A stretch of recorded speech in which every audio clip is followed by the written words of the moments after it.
Fora da curva. A gente fala o que a maioria cala.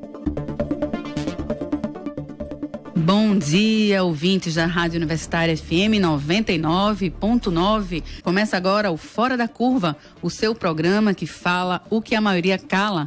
Eu sou Adriana Santana, professora de comunicação da UFPE.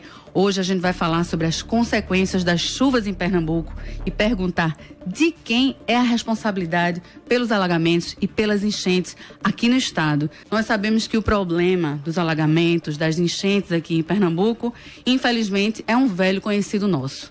Professor, eu queria começar perguntando: a gente pode responsabilizar unicamente a natureza por uma catástrofe dessa? Ótima pergunta, Adriana. Bom, primeiro eu diria assim, grosso modo, do ponto de vista de percentual, que 80% das causas desse evento extremo estão na dinâmica da natureza.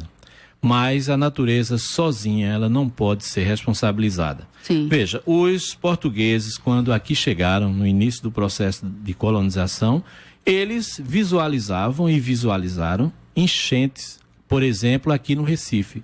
A planície fluvio-marinha do Recife, que é essa em que nós estamos, em que eu, inclusive, esse núcleo de rádio e TV está situado, essa planície, ela era inundada durante os eventos extremos, isso no século XVI, ou muito antes, do ponto de vista geológico, e essas enchentes provocavam o quê? Um extravasamento dessas águas para aquilo que nós chamamos de leito maior de um rio. Agora, onde é que o homem entra nessa história?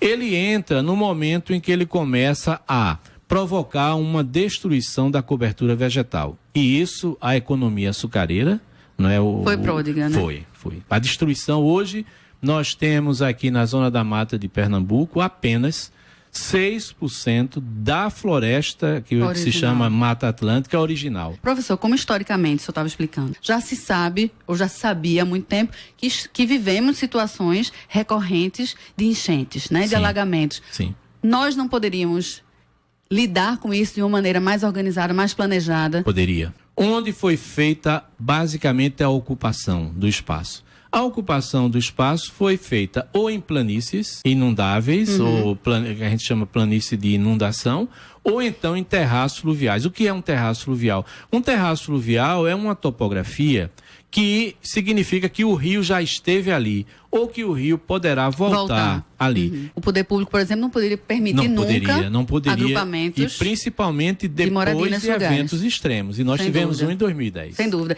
E é sobre 2010 que eu queria convidar a Silvia para dar seu depoimento. Então, você participou ativamente em 2010 da Operação Reconstrução, né?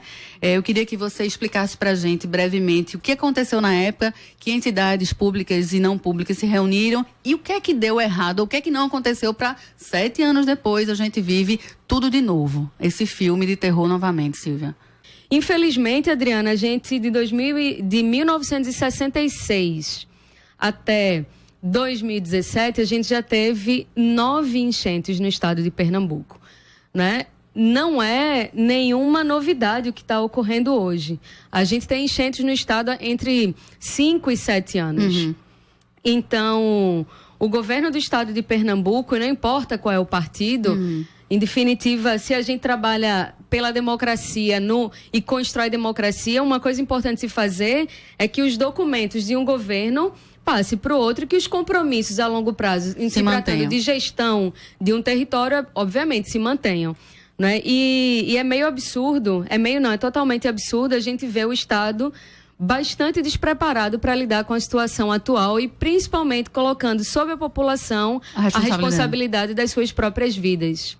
Silvia, à época, além da construção das 5 barragens, o governo também estabeleceu uma série de metas, como construção de moradias, não é isso? Fora das áreas de risco, como o professor estava elencando. Aconteceu isso ou aconteceu numa quantidade menor do que a acordada? Aconteceu numa escala bem menor do que, além do acordado, mas o que a população precisava, né?